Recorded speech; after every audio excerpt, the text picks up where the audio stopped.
I promised that we would get a grip on the problems that we face and that we would be judged by our actions, not by our words.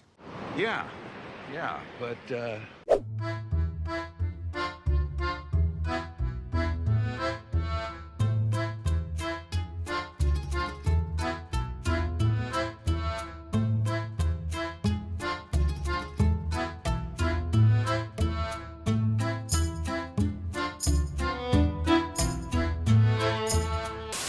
Ladies and gentlemen, we return to our regularly scheduled programme of Starmer saying or doing abhorrent things, because of course, the man cannot help himself. Let's remember, this is a guy who made campaign promises to side with Sinn Féin against our own armed forces by seeking to repeal the Legacy Act. My question is about dealing with the legacy of the conflict. But it's a direct question. If you are elected Prime Minister, will you repeal that bill? Yes. disappointed!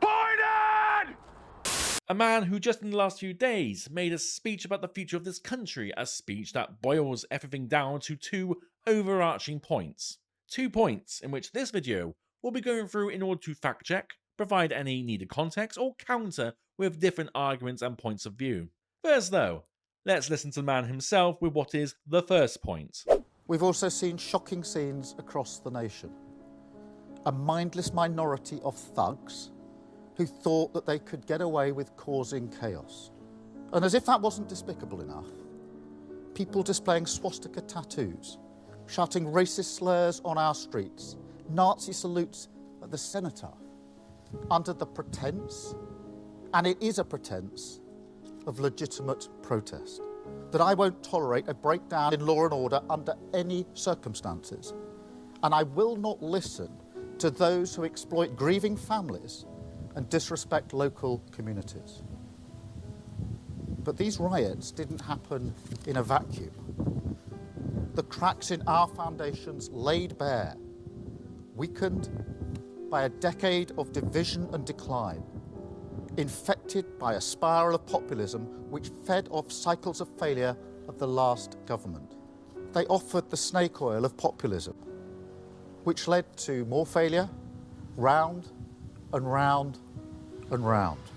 Okay, so according to leader Starmer, everything that occurred through the riots and legitimate protests all lays at the feet of the following: the far right, thugs, and populism? Who's retarded now? Yeah! Apparently, also, this populism is being spearheaded by the Tories? What did you just say? Okay, hold up, wait a minute. I mean, let's face it, we all knew he would blame the Tories for everything awful in our country. Yeah, okay. Every new government blames the last one. That's almost a given. But seriously, regardless if that blame is justified or not, to suggest that the Tories are populist? Are you high?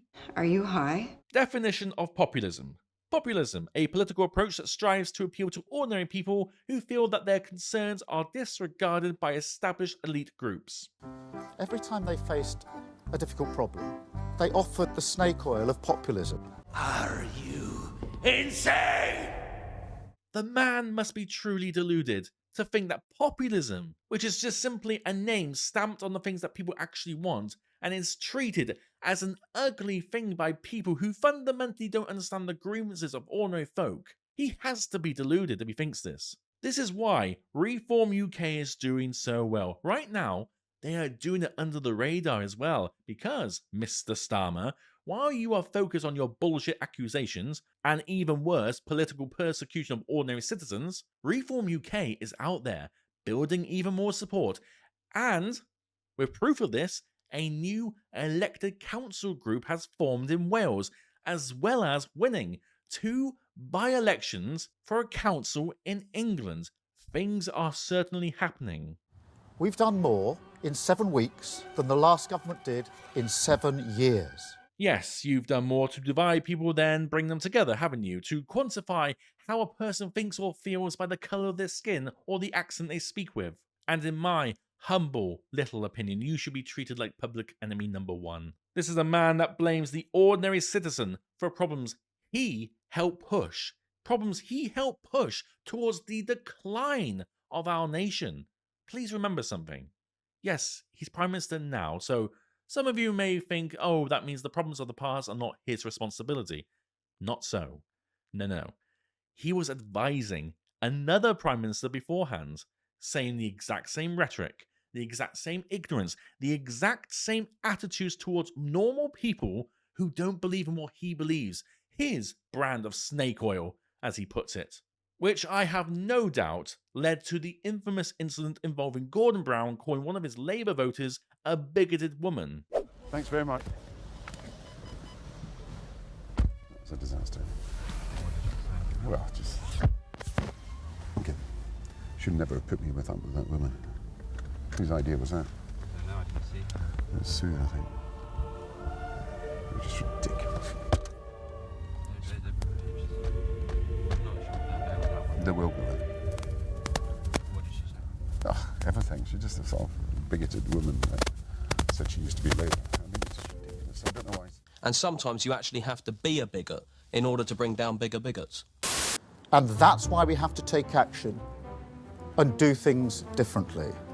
And part of that is being honest with people about the choices that we face, how tough this will be.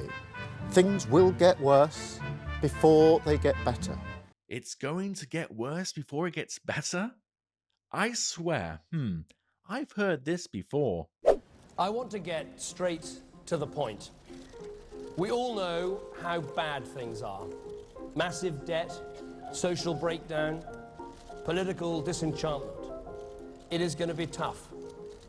There will have to be cutbacks in public spending, and that will be difficult.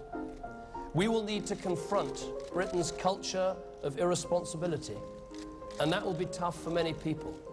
None of this will be easy. We will be tested. I will be tested. I am ready for that, and so, I believe, are the British people. You see, this is what we mean when we say the Uniparty, the union of Labour and Tories being the same thing. My God, David Cameron's campaign slogan back then was ready for change. I'm sorry, does that ring a bell for anyone? I didn't want to release prisoners early, but to be blunt, if we hadn't taken that difficult decision immediately, we wouldn't have been able to respond to the riots as we did. Starmer, you can act as if you are the tough man, the man making the difficult decisions, but it's not you who will feel the full force of the problems when you release these actual prisoners. Equally, you are not the one who is going to feel what it's like being imprisoned for political persecution. That is what you're doing. Political persecution, branding people as far right, when you have no idea the mentality of people, just as Gordon Brown before you didn't understand what his own Labour voters wanted. So do you not understand that your actions will have repercussions? Though for whom, it's still not very clear. I didn't want to means test the winter fuel payment, but it was a choice that we had to make. Really? Well, you did speak well in opposition of your support for maintaining it. Last year, the Prime Minister was apparently drawing up plans to remove the winter fuel allowance from pensioners. His Paymaster General went a step further. He said these are the sorts of things that we need to look at. So will he now rule out taking pensioners' winter fuel payments off them to help fund his £46 billion black hole?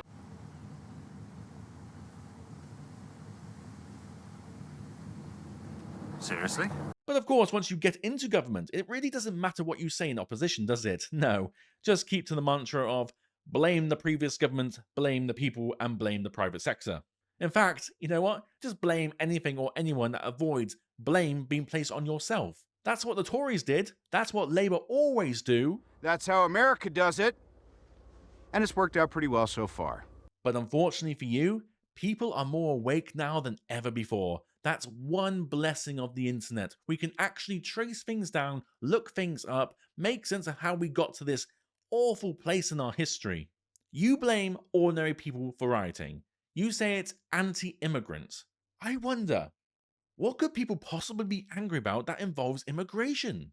Surely it has nothing to do with the open borders that Labour established under Tony Blair, but then again you have to be able to rub two brain cells together to actually figure that out. A situation That would lead to a fundamental change in how our society operates and will continue to change as immigration continues to mount up. Now, if one were of a conspiracy mindset, I'm gonna be honest with you. I'm kind of retarded. one may infer that this has been all part of the plan, and no, before anyone says that this is just wild accusations, I suggest you read up on this little guy called George Soros, who publicly, I'll say that again, publicly published his plan for the European Union in how they should regard illegal immigration in 2015. Now, all links to the sources I am about to talk about are in the description below. If you don't believe me, please check them out. So what I'm going to present to you now is a quoted summary of Soros' 6-point plan. So here we go.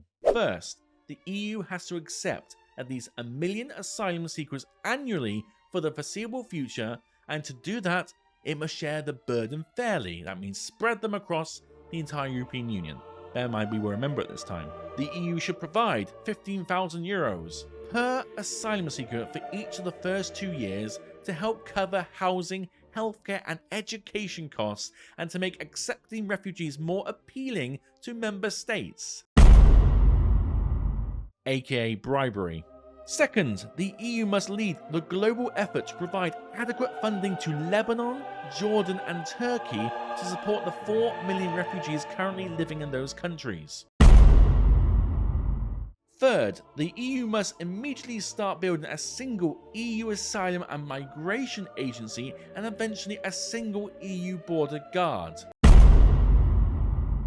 Fourth, safe channels must be established for asylum seekers, starting with getting them from Greece and Italy to their destination countries.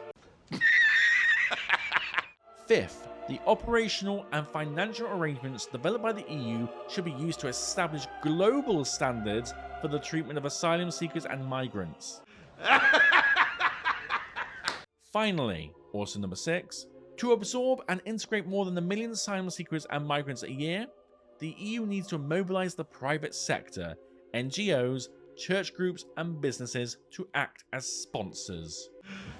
Are you serious? I'm sure that none of the riots, protests, any anti-immigration rallies of any kind aren't the result of elitist talking points being put into practice like these. I'm sure it's not. I'm also sure that the breakdown in our society has nothing to do with the majority being targeted with actual racism. No, it's just them far-right bigots again. Far-right, a line that we will hear more and more as time goes on, and you know what? I hope we do, because it will show the world, not just this country, Mr. Starmer, how even more ridiculous, more interested in party politics than the politics of service, as you call it, that you are. And I tell you something else, this channel, this small little channel on YouTube, will be here to talk about it all. Thank you all for watching, and until next time, do take care and God bless.